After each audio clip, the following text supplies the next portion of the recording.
ఈ పునరుత్థాన సందేశాన్ని చూడండి, వాళ్ళు ఎలా పరిగెడుతున్నారండి. దేవుని కొరకు పరిగెడుతున్నారు కనుక యేసుక్రీస్తు వారిని ఎదుర్కొని శుభం చెప్పాడు.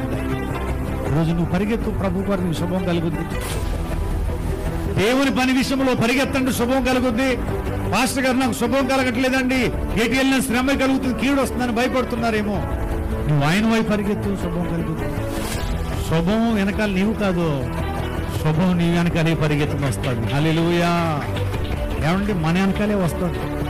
దేవుని వెనకాల మనం కాదండి, దీవులన్నీ మన వెనకాల వస్తాయి. అందుకే ద్వితీయోపదేశకాండ 28వ అధ్యాయంలో ఉంది, ఈ దీవులన్నీ నీ మీదకి వచ్చి నీకు ప్రాప్తించును.